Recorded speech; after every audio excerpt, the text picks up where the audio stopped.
Sí, doctora. Muy bien. Vamos a leer el padecimiento actual, por favor.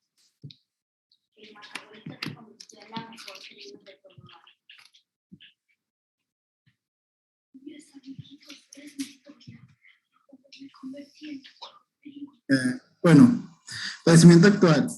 Madre refiere inicio de padecimiento un viernes al llegar el paciente de guardería y posteriormente está al cargo del padre dentro de su relojería. Ya habíamos terminado entonces el padecimiento actual, ¿se acuerdan? Sí, ya rápido. ¿Por qué no me dicen que sí, pues? Es que lo estábamos analizando, doctora. Sí, sí. Ok, dale entonces. Ya, el padecimiento actual ya lo vimos bastante bien, ¿no?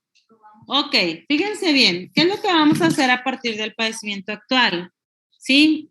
Vamos a iniciar a tener probabilidades diagnósticas. Bájale un poquito donde nada más se vea padecimiento actual, por favor. Ok, vamos a tener aquí nuestra lluvia de ideas, ¿sí? Por lo tanto, yo les voy a preguntar, Pamela, Itzel, porque como no prenden las cámaras, yo no la prendo porque,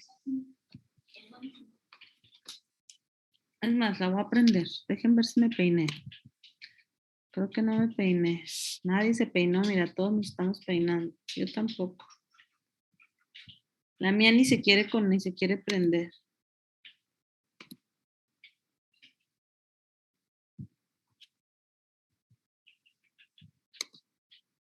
Ni me veo, sí me veo.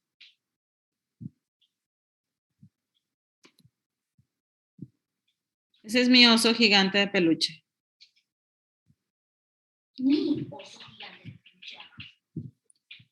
Ok, muy bien. Ya te me perdiste, Itzel. ¿Dónde estabas? Aquí estoy, doctora. La lluvia de ideas de posibilidades diagnósticas. Con ese padecimiento actual, doctora, ¿cuál es tu sospecha diagnóstica?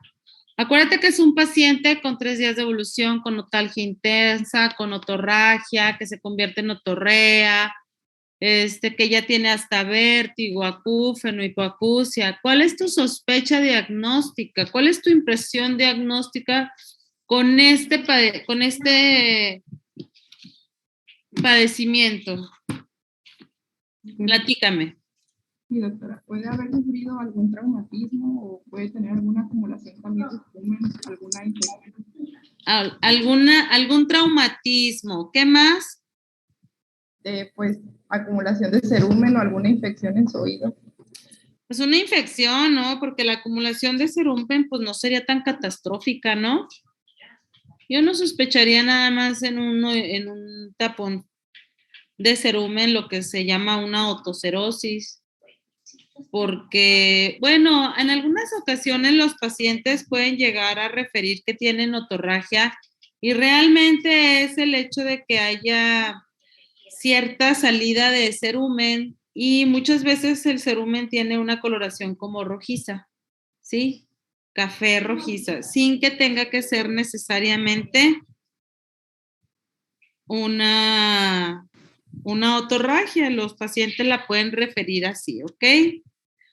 Muy bien. Andrea Nava, ¿tu sospecha diagnóstica después de un tapón de cerumen, cuál sería?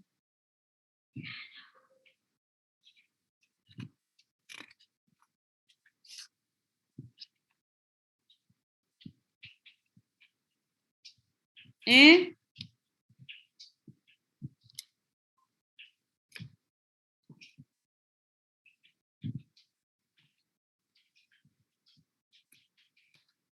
Ninguna, no tendríamos ninguna sospecha diagnóstica. Gloria González. No. ¿Sí me escuchó? Sí, sí te escuchas. Podría ser también un tapón epidérmico o una otitis externa. Un tapón epidérmico, sí pudiera ser. Una otitis externa, ¿por qué sí, por qué no?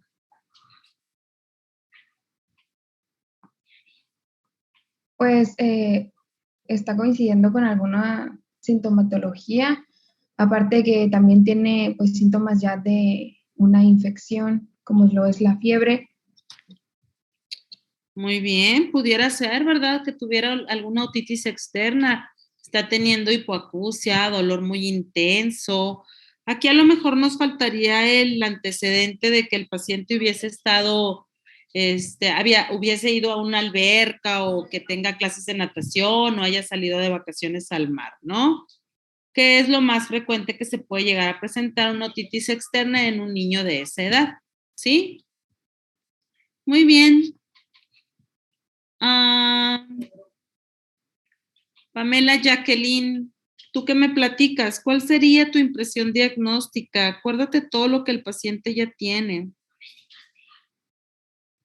Pues yo también había pensado en una otitis por los datos que ya mencionó mi compañera, pero pues el sangrado es lo que me da como que otra impresión o referido a otro lado.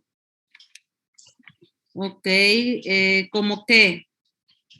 No sé si a lo mejor una ruptura de la membrana o Pudiera ser, ¿no? Pudiera ser que el paciente haya tenido una otitis media aguda y que por eso la otorragia haya evolucionado a otorrea. También esa pudiera ser una...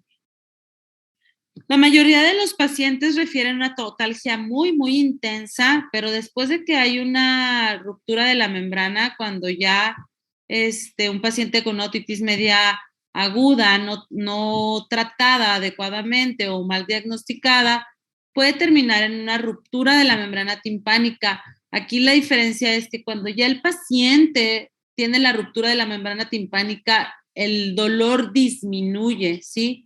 Mejora la sintomatología.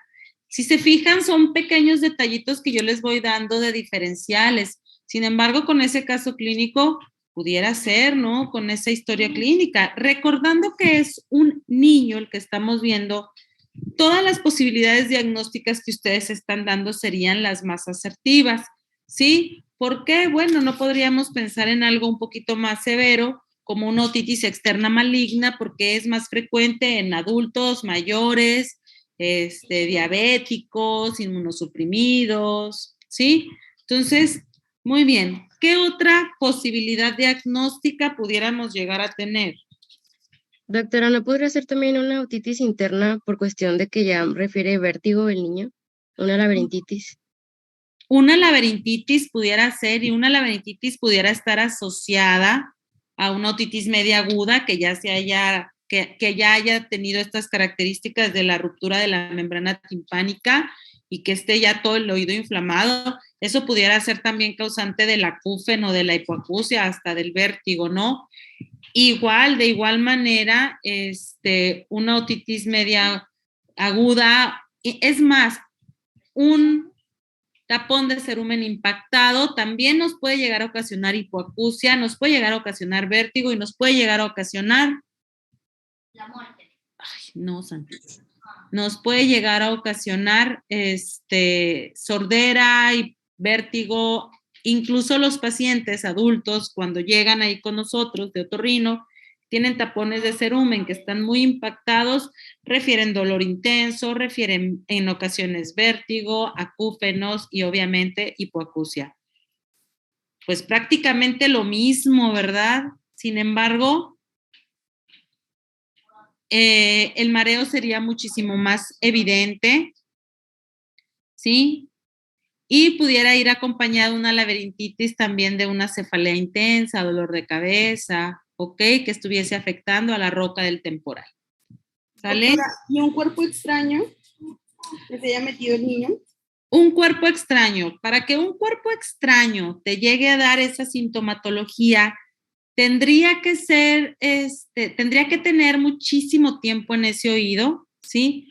Por ejemplo, ¿cuáles son los cuerpos extraños que suelen encontrarse el oído? ¿O cuál sería la clasificación de un cuerpo extraño en oído? pueden ser inanimados o animados.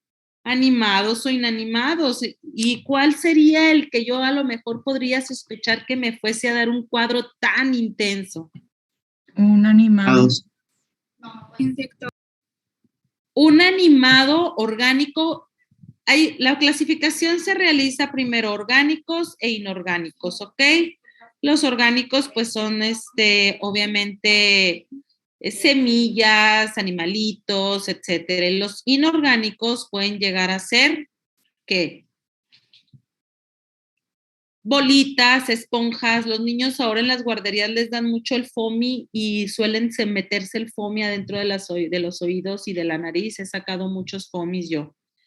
Sí, pudiera ser, pero tendríamos que ser muy específicos, tendría que tener muchísimo más tiempo, pudiera ser un cuerpo extraño, por ejemplo, un cuerpo extraño animado, sí, es muy, muy, muy doloroso, pero no duraría 3 días, ¿no? O sea, un cuerpo extraño animado, lo que yo más he sacado son cucarachas de los oídos. Y las cucarachas ya ven que tienen las patitas así como una especie de navajitas, que es con las que se paran en todos lados, con las que se sostienen. Y es bastante doloroso, suele ser muy, muy doloroso. Y pero es doloroso en el momento, ¿sí? Ya después empieza a ceder.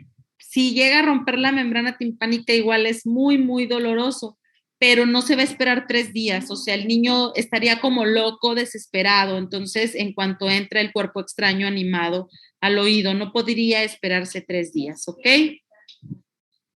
Otro cuerpo extraño, orgánico, pudiera ser una semilla, ¿sí? Los frijoles, antes cuando las mamás limpiábamos el frijol, ya no, ya lo compramos. En la tortillería sale muy bueno. Anteriormente, pues las mamás limpiaban el frijol y era uno de los cuerpos extraños más frecuentes que se encontraban en los niños, ¿sí? Cuerpos extraños. Yo cuando estaba chiquilla me metí una moneda de esas de 10 centavos que existían todavía en mi época del elotito en la nariz, pero ese fue en la nariz. Ya no pude salir, íbamos a salir de la ciudad, ya no salimos porque me tuvieron que llevar al otorrino. De ahí mi amor y mi pasión por la otorrino. Entonces, un cuerpo extraño, orgánico, inanimado, como una cerilla, si el niño se bañó, etcétera, eso pudiera haber sido más paulatino, ¿sí? O sea, que con la humedad del baño, etcétera, se fuese hidratando y fuera creciendo, y a lo mejor ahí sí pudiera ser los datos como los refieren, ¿no? Que haya tenido una evolución de 3 días con dolor que inició intermitente y luego fue muy intenso y después muy, muy intenso y después hasta sangre le salió. ¿Por qué le pudo haber salido sangre? Bueno, a lo mejor se picó, a lo mejor se trató de manipular, a lo mejor ya hasta le salió la ramita y se le metió en lugar de salirle hacia el exterior, le salió hacia el interior, hacia la membrana timpánica, que le haya explotado ahí, que no sé, pudiera haber habido muchas razones para un cuerpo inorgánico, para un cuerpo orgánico inanimado como una semilla.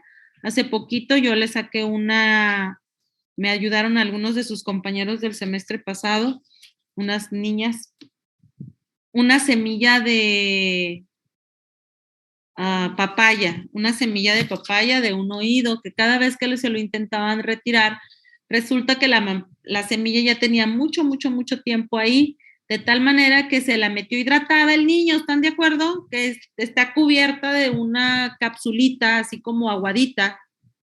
La capsulita esa se fue deshidratando y entonces la semilla se fue poniendo dura.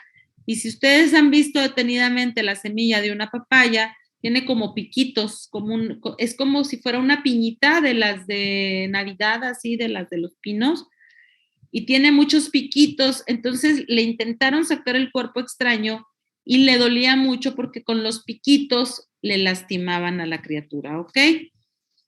Entonces ese era un cuerpo extraño que lejos de hidratarse, pues se fue deshidratando, se fue haciendo duro y por eso era muchísimo más difícil retirarlo, porque además cada vez que lo trataban de sacar, pues se iba deshaciendo, ¿sí? Se rompía. ¿Por qué? Pues porque no tenían el equipo necesario para poderlo retirar, ¿sí? Alejandra Ríos, ¿algún otro diagnóstico diferencial que pudiéramos tener? Sí, doctora, yo me voy más por lo que es el cerumen impactado, por el vértigo y por el hecho de que el niño también presentaba hipoacusia y también presentaba lo que era una otorrea y vienen dentro de los criterios de diagnóstico del cerumen impactado. Un cerumen impactado, fíjate que hay médicos que les dicen ponte agua oxigenada en el oído, ¿ok? Y les dicen así, ponte agua oxigenada. Yo en lo personal no uso el agua oxigenada a menos que yo ya haya visto el oído y que no haya un cerumen impactado como tal. El agua oxigenada, como ustedes saben, es un químico que es quelante, quema. La presencia constante quema, ¿sí? Por lo tanto, si yo tengo un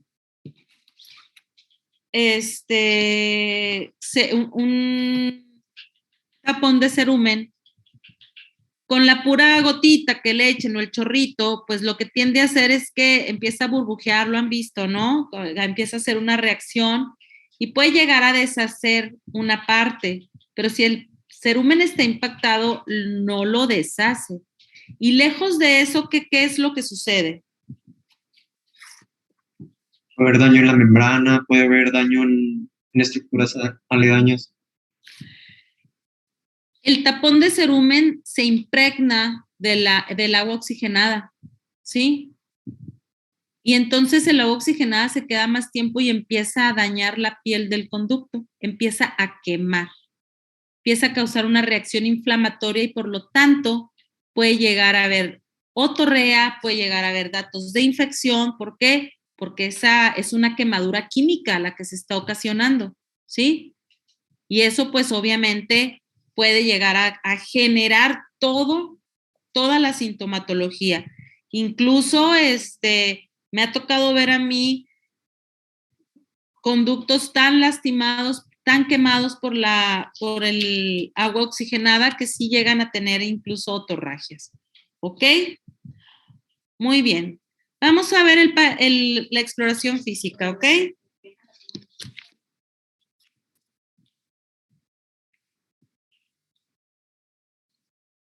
¿Alguien que la lea, por favor?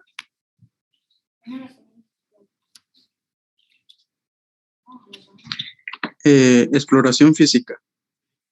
Tensión arterial 112/72 milímetros de mercurio, frecuencia cardíaca 94 latidos por minuto, frecuencia respiratoria 23 respiraciones por minuto, temperatura 38.6 grados centígrados y saturación de oxígeno 98%. Paciente infante masculino de edad aparente, consciente, orientado, tranquilo, cooperador, en posición libremente elegida, con adecuado estado de hidratación y coloración mucotegumentario, sin estridor ni datos de dificultad respiratoria. Cabeza. Cráneo normoencéfalo sin hundimiento o exostosis, cabello con adecuada implantación. Cara. Simétrica al reposo, con pliegues frontales y surcos nasogenianos conservados. Eleva cejas, sin desviación de la comisura labial, con movilidad facial y sensibilidad táctil conservadas. Ojos. Simétricos, con apertura espontánea, cierre completo al mínimo y máximo esfuerzo, movimientos oculares conservados, pupilas isocóricas, normorrefléxicas, sin nistagmos espontáneos o evocados a la mirada. Oído izquierdo.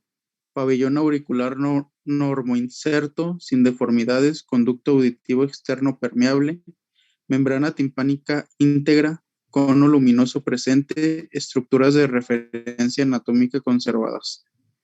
Oído derecho. Pabellón auricular normoinserto, sin deformidades, prurito óptico, conducto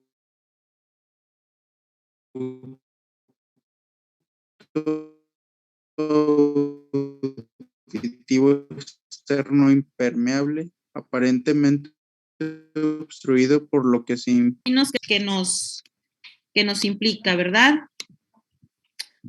Francisco Alvarado, ¿qué opinas de esa exploración física de acuerdo a tu padecimiento actual? Bueno, yo había incluido una fractura del hueso temporal, pero como aquí lo mencionan que no tiene deformidades en el oído izquierdo, pues lo descartaría. Porque está ¿Una qué, normal. perdón? De que descarto el padecimiento que yo tenía, bueno, el diagnóstico diferencial, que era fractura de el hueso temporal, Ok. porque no presenta deformidades, por lo cual se descartaría. ¿Por qué lo vas a descartar? Porque no, Fíjate que una fractura de hueso temporal sí te pudiera dar todos los diagnósticos, ¿sí? El dolor intenso, la otorragia que se pudiera llegar a infectar, el vértigo, el acúfeno y la hipoacusia. Sin embargo, obviamente, para que llegue a haber una fractura del hueso temporal, tuvo que haber un antecedente muy importante de un traumatismo craneoencefálico que no tenemos, ¿sí? Pero definitivamente, todos los datos que tiene nuestro paciente los puede llegar a dar una fractura de hueso temporal. Es por eso que les comento que en otorrino todos los signos y síntomas son muy similares. Por eso es que tenemos que hacer una historia muy detallada para poder hacer nuestro diagnóstico diferencial, ¿ok? O sea, muy, muy, muy detallada, ¿sí? En donde nosotros podamos ir diciendo qué es lo que pudiéramos tener. ¿Por qué descartarías tú una fractura de hueso temporal? En este caso, las fracturas de hueso temporal pueden ser de tipo longitudinal y de tipo transversal. ¿Cuál sería la más frecuente, doctor?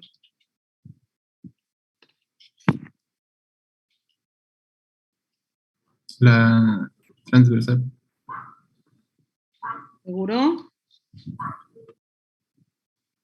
Googlealo, rápido, rápido.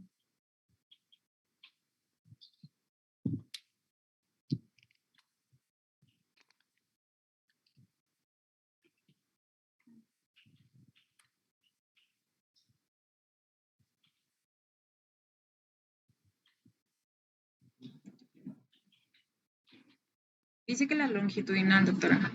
La longitudinal es la más frecuente y la fractura longitudinal suele dar una laceración a nivel del conducto auditivo externo. Es muy raro que pase a través de la cóclea, por lo tanto es muy raro que pueda llegar a presentar vértigo, acúfeno, ¿sí? Sin embargo, los acúfenos, acuérdense que todo paciente con traumatismo craneoencefálico, hasta el 80% del paciente puede llegar a presentar acúfenos y vértigos postraumáticos, aunque sean traumatismos craneoencefálicos leves, ¿sí?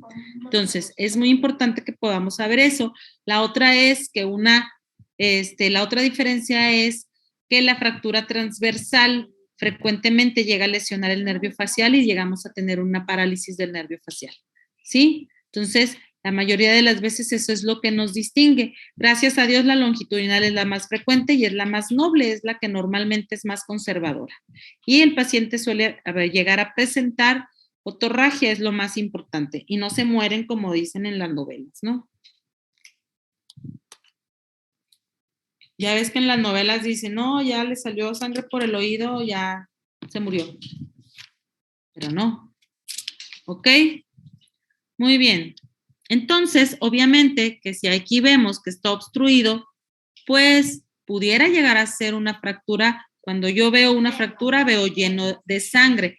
Eso es lo que a lo mejor aquí está faltando en la descripción. ¿Sí? Eduardo Ledesma, ¿qué pondrías tú? ¿Cómo describirías, de acuerdo a la historia clínica, de acuerdo al padecimiento actual, la exploración de tu oído? ¿Me puede repetir otra vez la pregunta, doctora? ¿Cómo esperarías encontrar el oído? Así como está ahí, ¿tú crees que con eso tú ya pudieses hacer un diagnóstico? No. Que es concordante con la historia clínica, con el padecimiento actual. Pues, por ejemplo, bueno, en cierto punto sí, porque por ejemplo en el oído derecho. Tamaño carta. ¿Cómo, perdón? Discúlpame. No, pues nada, aquí le mencionaba que en cierta parte sí, porque por ejemplo en el conducto derecho, bueno, el oído derecho, perdón, nos menciona que el conducto auditivo externo pues, está impermeable y va a estar aparentemente obstruido, que eso nos puede ocasionar lo que es el vértigo y pues, todo ese tipo de la sintomología que presentaba el paciente. Pero acuérdate, no, mándale WhatsApp, márcale por el WhatsApp. Pero acuérdate, acuérdate, o sea, trae a tu memoria todo lo que vimos del padecimiento actual, ¿sí? ¿Cómo esperarías encontrar? ¿Cómo esperarías ver ese oído? Acuérdate de todo lo que el paciente o la mamá del paciente refirió cuando tú le preguntaste acerca de por qué llevaba al niño a la consulta. Pues muy lastimado, ¿no, doctora? De papel adhesivo. ¿Mandé? Pues muy lastimado, ¿no? El oído. ¿Cómo lo esperarías encontrar? ¿Cuál sería tu descripción? Pues supongo que, pues, inflamado, con sangre. Inflamado, ¿cómo lo describirías? ¿Cómo pondrías tú? Por ejemplo, aquí dice, ¿no? Pabellón auricular normoinserto sin deformidades. Yo creo que el prurito óptico, pues, no tendría que ser un signo, ¿no? Sino es un síntoma. Posiblemente ahí el doctor que hizo la historia clínica quiso decir otra cosa. ¿Qué crees tú que quiso decir? Acuérdate del padecimiento actual. Otra vez, Santiago.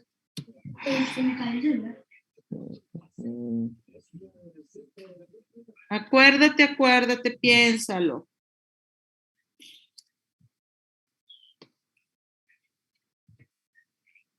¿No podría ser eritematoso, doctora? Eritematoso pudiera ser. Acuérdense que ahí la mamá dijo que se rascaba, tenía un chorro de comezón y ya tenía un área ahí toda inflamada, ¿no? Entonces, ¿cómo lo podríamos explicar? ¿Cómo lo podríamos plasmar? Así, podemos tener ok, padecimiento, pabellón auricular normoinserto, sin deformidades externas aparentes, y luego, con la presencia de área eritematosa, ¿cómo más? En la concha o a la entrada del conducto auditivo externo, o en el meato, porque es un meato, en la zona del meato del conducto auditivo. Con presencia de otorragia.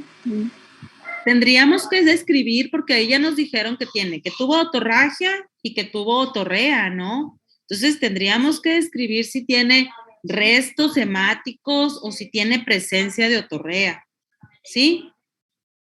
Obviamente, yo como otorrino, cuando yo veo ya el oído, pues tengo que amarrar al chiquillo para poder aspirarlo y limpiarlo para identificar y lograr identificar todas las estructuras, ¿ok? Incluso cuando yo hago eso, pongo en mi nota médica una otitis media crónica, por ejemplo, conducto auditivo externo ocupado por otorrea verdosa, la cual se aspira, y así le tengo que poner, se identifica membrana timpánica con perforación, con etcétera, etcétera, ¿sí? O sea, si hago una aspiración, lo tengo que describir. Si hago una curación, también. Se realiza su curación sin complicaciones, o tengo que describirlo para que se quede plasmado y la próxima cita que tenga mi paciente yo sepa qué hice. O sea, si yo le puse ahí que tiene otorrea y que lo aspiré, es que tenía mucha otorrea. Si yo nada más le pongo con costras de otorrea, puede ser que pues, no haya tenido tanta, ¿no? Y con eso ya me doy una idea de qué tan mal venía anteriormente comparado con la nueva idea. Acuérdense que, bueno, es mi paciente, pero lo cito cada 2 meses y dentro de esos 2 meses tengo cerca de 100 pacientes intermitentes, ¿verdad? Y de la única manera que tengo de poderlo recordar es la nota médica. ¿Estamos de acuerdo? Entonces, Diana Méndez, ¿cómo lo esperas encontrar? ¿Cómo lo describirías? Pues se puede describir que el oído va a estar Bueno, yo estaba de acuerdo con lo que estaba eritematoso, Ajá. pues inflamado en el interior del meato debido a la obstrucción que se mencionó que tenía. Ok.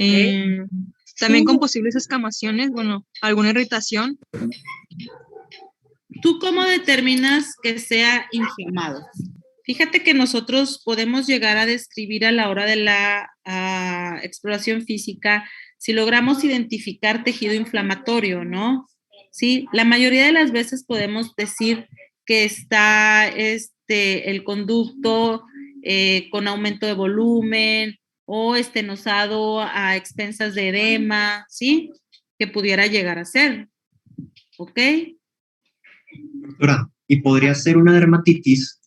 Pudiera Hay ser una dermatitis, una claro que dermatitis sí. seborreica Hay y dermatitis seborreicas, por supuesto. Yo tengo una paciente que tiene una psoriasis, ¿sí?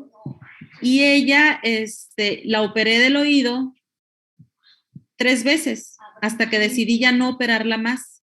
Me volví a hacer otorreas porque cuando tenía la infección, la enfermedad activa, hacía muchas descamaciones, hacía mucha inflamación y me arruinaba mi cirugía nuevamente, hasta que decidí ya no volverla a someter a cirugía y posiblemente controlar nada más la enfermedad, porque pues no había manera de que pudiéramos controlar los cuadros.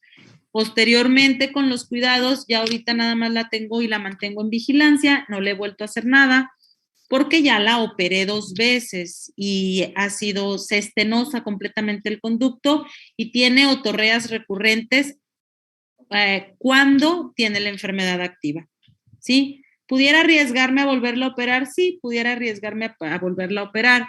Como la paciente está joven y en realidad en la cirugía le fue muy, muy bien, pues es así como que decir, híjole, bueno, cuando ya no tenga tanta actividad de la enfermedad, posiblemente poderla someter a cirugía. Con este cambio que tengo de la consulta, pues este tipo de pacientes se van a quedar con el médico nuevo. Y realmente en medicina todos hablamos como nos va en la feria, ¿están de acuerdo? Yo pudiera decidir que no le voy a volver a hacer nada a la paciente porque ya tuve la experiencia. Sin embargo, el nuevo médico puede ser que se llegue a arriesgar a ver qué puede llegar a suceder.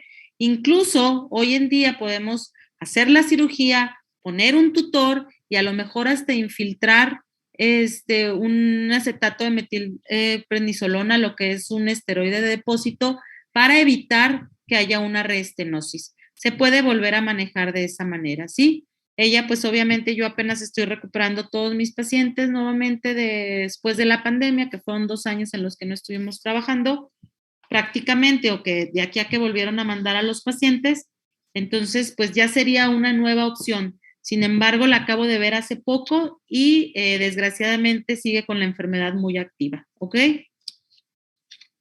Doctora, ¿Mandé? ahí en el caso donde dice que en el conducto auditivo externo está aparentemente obstruido, ¿se puede dar como una explicación más o menos de lo que vemos que más o menos puede causar la obstrucción?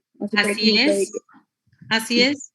Sí, porque eso queda muy a la deriva, ¿no? Pareciera que pues realmente no estás viendo absolutamente nada y no estás haciendo una adecuada exploración. Vuelvo a repetir, a lo mejor ustedes, como médicos generales, no tendrían la obligación de dar más allá que un conducto auditivo externo obstruido, ¿sí? ¿Por qué? Pues porque no tienen el instrumental necesario como para limpiarlo, aspirarlo, etcétera.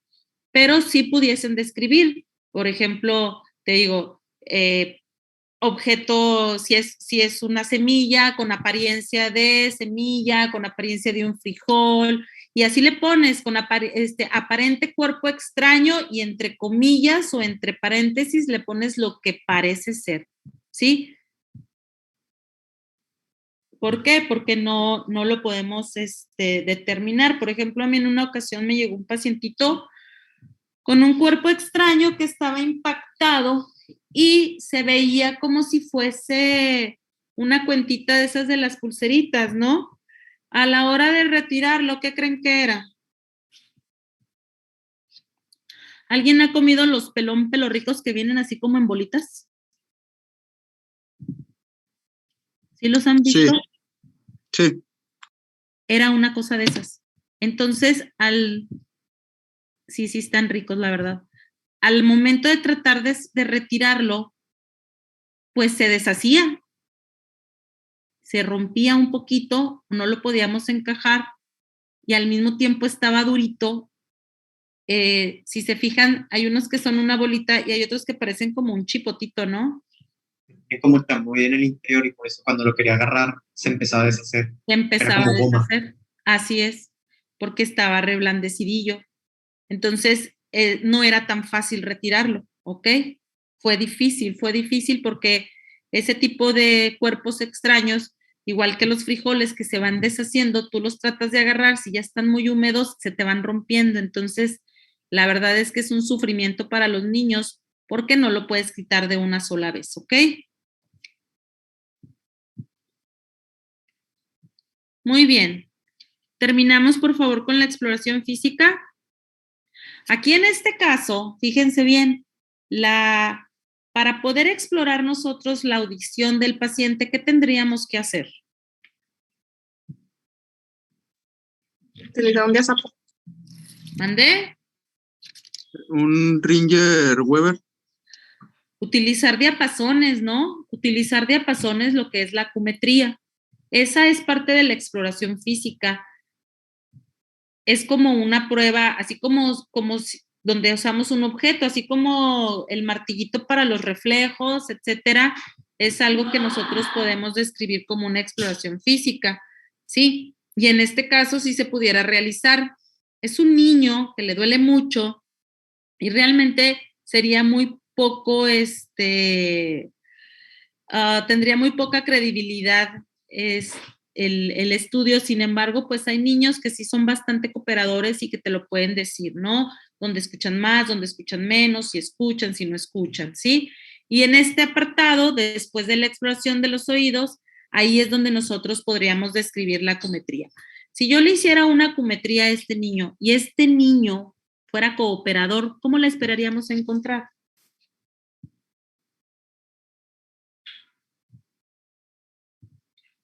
Me la van a deber porque esa ya está más difícil, ¿ok? Terminamos de leer. Dime. Un rine positivo, ¿no? Pudiera ser un rine positivo del oído izquierdo y a lo mejor uno negativo del oído derecho, ¿no? Porque el oído derecho tendría la hipoacusia. Sí, tendríamos un Ringer negativo derecho y un Weber positivo a ambos lados porque no sería neurosensorial. Fíjate que el Weber, lo que nos dice es eso, nos hace la descripción o la diferencia entre que sea conductivo o sensorial, ¿sí? O sea, si el sonido al poner en nuestro diapasón se va hacia el lado que está afectado, nos indicaría que es una hipoacusia de tipo conductivo, ¿ok? Si se va hacia el oído aparentemente sano, sería algo neurosensorial, ¿ok? Muy bien. Seguimos leyendo, por favor. Nariz, mesorrina, pirámide nasal alineada, a la rinoscopía anterior mucosa pálida, septum funcional, cornetes normales.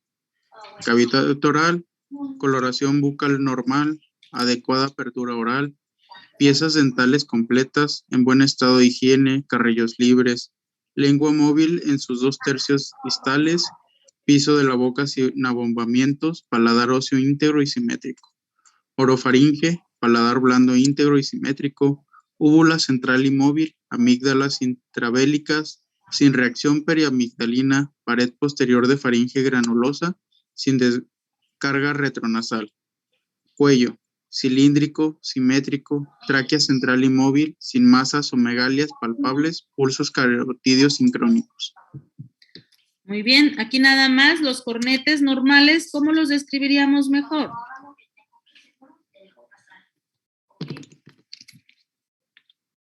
Pues podría ser como encontramos la mucosa, si están obstruidos o no. Acuérdense que ¿cuál es la función de los cornetes? A los que han ido a la consulta, todos les he explicado. ¿Cuál es la capacidad, la función del cornete? Es humedecer el aire. Traer el aire. ¿Y qué hace para todo eso, para realizar la función? Genera turbulencias al momento de la respiración para humedecer y calentar el aire. ¿Y cómo la genera? Por medio, durante la respiración, como están curvados, vaya como turbinas, hace que se vaya calentando y humedeciendo, así con la presencia del moco también. Ok. En este caso, los cornetes tienen que crecer, ¿ok? Acuérdense que el cornete tiene la capacidad de hincharse, de llenarse de sangre, ¿sí? De llenarse de sangre, crecer para poder dar toda esa función que ustedes comentan, ¿sí? Y los cornetes realizan algo que se llama ¿cómo? Entre uno y otro. El famoso ciclo nasal, ¿ok? Que es donde un cornete crece y el otro se hace pequeño cada 5 o 6 horas aproximadamente para poder, se van alternando y eso hace lo que es el ciclo nasal. Entonces, la mayoría de las veces nosotros debemos de poner en nuestra descripción, si los cornetes están normales, yo tendría que ver un cornete que está en ciclo, ¿sí? Si los cornetes están pálidos, como ya lo dijeron, o si están hipertróficos, que no hay un ciclo y que los dos están grandes, ¿ok? Entonces, para poder describir un cornete normal, tendría que yo describirlo como un cornete que está ciclado, ¿sí? Que está haciendo su función como debe de ser, ¿ok? Estoy pegando mis barajitas. Mis barajitas del mundial. De la criatura del mundial para que los que tengan me las cambien, ¿eh? La pones en la herrería. ¿Estamos de acuerdo entonces? Muy bien. El resto de toda la exploración física está completamente bien porque está normal. Sí, el paciente no refiere absolutamente ninguna otra cosa. ¿Sale? Que a lo mejor nada más le das para arriba tantito. Lo único que comentábamos era si tuviese alguna marcha que fuera una marcha táxica debido al vértigo. Sería lo único que tendríamos que agregar para poder complementar eso. ¿Está bien? Ok, le damos más, por favor. ¿Cuáles son los estudios que yo realizaría con este pacientito? Para poder confirmar el diagnóstico, ¿qué tendría yo que hacer?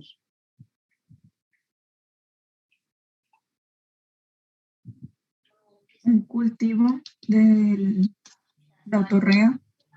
Pudiéramos hacer un cultivo de otorrea, sin embargo, el cultivo de la otorrea a lo mejor lo haríamos si fuese una infección que fuera resistente a tratamientos, ¿no? Que sería lo ideal que hiciéramos un cultivo cuando a pesar de los tratamientos antibioticoterapias que le demos al paciente, no mejora, a lo mejor sería muy asertivo hacer un cultivo.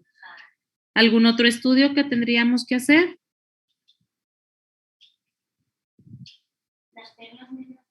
Doctora, ¿podría hacer alguna radiografía? Pudiera hacer alguna radiografía si es lo único que tuvieras. ¿Cuál sería el gold estándar para el oído? Una resonancia. Tomografía. La tomografía. La tomografía es el gold estándar para oído, cuello y nariz y senos paranasales, ¿ok? La resonancia magnética siempre va a ser un examen complementario porque esta es más enfocada a lo que son tejidos blandos, ¿va? Y pues realmente nosotros nos enfocamos más en lo que son tejidos óseos, por lo tanto la tomografía es la más indicada. Aquí en este caso, pues lo primero que tendríamos que hacer es una adecuada exploración física, limpiar, aspirar y ver qué es lo que está obstruyendo. Si no logramos identificar nada visualmente o bajo visión microscópica, entonces estaría indicado realizar una tomografía, ¿sí? Muy bien. Entonces, ¿cuál sería la sospecha diagnóstica más acertada? ¿Qué es lo que nos faltó poner aquí a la hora de la exploración física? Por ejemplo, si eso que mencionaban, doctora, sobre el aparente obstruido, bueno, que está aparentemente obstruido, ya que pues no sabemos en realidad si es un objeto extraño o es la misma inflamación que nos está obstruyendo pues la vista del oído, entonces pues ahí queda un poco inconcluso para poder determinar algo como tal. Así es, ok. Aquí lo que nos queda como consuelo es que el paciente tiene algunos antecedentes ahí muy importantes. ¿Cuál sería? 1, fue de inicio súbito, no se lo asocian a nada, ¿sí? No lo asocian a nada, pero lo asocian a, ¿qué fue lo que le pusieron ahí en el padecimiento actual los que hicieron la historia clínica cuando empezaron?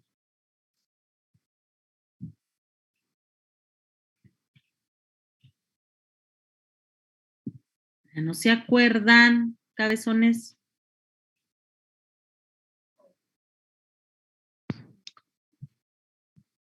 Dime, Saúl, ¿sí sabes? Iba a decir que pues estaba dentro de una relojería. Dentro de una relojería, ¿no? Y los niños no sé por qué les encanta meterse pilas de reloj en todas las cavidades, ¿ok? Se las comen, se las meten en la nariz o se las meten en los oídos, ¿ok? Entonces, definitivamente para poder nosotros hacer un diagnóstico en este caso, tenemos el antecedente de que pues el papá era relojero y tenía la criatura ahí con él y él lo recogió de la guardería y el niño estaba completamente bien cuando lo recogió, así parece ser. No tiene ninguna infección de vías respiratorias superiores previas, no tiene antecedente de haber ido a la alberca previamente, ni que le haya molestado el oído anteriormente, no tiene antecedente de que, porque las mamás te dicen, es que sabe que doctora, se la pasa jalándose, pero ya tiene mucho tiempo, ¿sí? Para que el cerumen se pueda llegar a impactar de esa manera, con toda esa sintomatología, pues tendría que tener mucho tiempo de molestias la criatura, ¿ok? Entonces, ahí eso es importante, por lo que nosotros podríamos sospechar a lo mejor de que el cuerpo extraño, con ese inicio tan súbito, pudiera haber llegado a ser una pila de reloj. ¿Por qué? Porque las pilas de reloj son, ¿qué? Abrasivas, ¿no? Y pueden llegar a causar todo eso tan terrible, ¿sí? En un día o dos, ¿ok? En un día o dos que empiecen a llegar a causar toda esa molestia, el dolor, porque empieza a quemar, si se derrama, si se humedeció, si se mojó, que le sangre, que le duela, incluso después de 3 días tener una reacción inflamatoria muy importante que haya tenido completamente obstruido el oído de esa manera, ¿sí? Hace poquito yo tuve una niña de 1 año y medio que se metió una pila de reloj, pero en la nariz, ¿ok? Le dolía, le molestaba, la llevaron con el doctor y pues no le dieron algo así como tal, nada más se le veía obstruido. A la hora que yo retiré la pila, Dios de mi vida, quería yo llorar porque casi le perfora el tabique, ¿ok? Entonces sí estaba ya muy dañado, se veía todo negro alrededor, completamente negro, y ya cuando retiré la pila, ya el área del septum, donde estaba la cara de la pila, donde se empezó a descargar la cosa esa, es lo que tiene el contenido, que no recuerdo qué es, y ya le empezaba a quemar, ya tenía una área ya necrótica, con fibrina ya desvitalizada, que pues ahorita todavía la mantengo a la chiquitilla en observación, esperando pues que no haya una perforación del septum, ¿ok? Ya la última vez que la vi bien, ya no le vi datos así como que la vi 3 veces, ya la última vez ya la vi muy bien, le quité ahí nada más un moquillo que estaba ahí encima, pero ya se veía que empezaba ya el tabique nasal a volver a tener vascularidad normal, ¿sí? Muy bien, entonces, pues ese sería el antecedente a lo mejor. ¿Qué es lo que nos faltó? Una descripción muchísimo mejor de lo que es el cuerpo extraño para poder tener nosotros una mayor visión. Yo les voy a contar, esto no es fácil. En una ocasión me llegó una niña de 1 año y medio con una disfonía en estudio. La bebé tenía unos papás muy jovencitos y por la edad de la paciente, por el tipo de sintomatología, por el tipo de evolución y todo, la mandaron como un probable tumor laringio. Y a esa edad la principal causa de tumores son benignos y suele ser los papilomatosis laringea, ¿ok? Entonces le dieron esa posibilidad diagnóstica a los papás porque había mucha reacción inflamatoria, parecían lesiones como tal, y los papás estaban bien enojados, estaban bien chavillos y les dijeron que era por una infección de tipo de transmisión sexual y se estaban echando la culpa uno al otro. ¿Están de acuerdo? Cuando ya lo veo, a mí me toca ver a esa bebé, la paso a quirófano, le hago una laringoscopía y resulta que era un cuerpo extraño, una lentejuela de estrellita que estaba clavada ahí en la laringe, sabrá Dios desde hace cuánto, que ya tenía una reacción inflamatoria muy importante. Cuando les dijimos a los papás que salí yo con mi estrellita así en la gasita para enseñársela, los papás se abrazaron entre ellos porque ninguno de los dos tenía la infección del papiloma humano según ellos, ¿verdad? Entonces, le di cita a la paciente y nunca más volvió. ¿Ok? No pude darle seguimiento a esa paciente de cómo había evolucionado. Me imagino que pues después de haber extraído el cuerpo extraño, la reacción inflamatoria disminuyó y los papás fueron muy felices porque ya ninguno de los dos tuvo la culpa. ¿Sí? Entonces, claro, por supuesto, si se fijan, hasta que no la metí a quirófano y hasta que no vi perfectamente, limpié, quité, etcétera, hasta entonces pude hacer el diagnóstico. Mientras tanto, tenía la posibilidad de toda una lluvia de ideas como las que ya vimos ahorita que pudiera ser posible. Entonces, necesitamos, por eso, ver y ver todo lo que podamos para poder hacer diagnósticos diferenciales. Si a mí me habla alguien y me dice, oye, Ninfa, fíjate que me duele el oído, ¿qué gotas me pongo? Le dije, no te puedo recetar gotas, necesito verte. Los oídos necesitan verse, ¿sí? A fuerza. O sea, si es un tapón de cerumen, si es un cuerpo extraño, si es una membrana perforada, lo que sea. No puedes dar un tratamiento empírico si no haces una exploración física, porque todos los signos y síntomas que te pueden dar se pueden parecer. ¿Sale? Entonces, aquí eso es lo que podemos hacer. ¿Qué sigue? Ya no sé ni qué horas son, me emociono. Mi papá no va a poder. Ya voy a la papelería. No, mamá, ya está cerrada. No, cierran a las 9. Bueno, entonces, hasta aquí nos vamos a quedar. Nuevamente, si se fijan, dentro de esta lluvia de ideas que nosotros empezamos a manifestar y a manejar, podemos ver las posibilidades diagnósticas y podemos ver muchas cosas en una, ¿ok? Vamos a ver el tema, pues ya ahorita ya son las 8:30.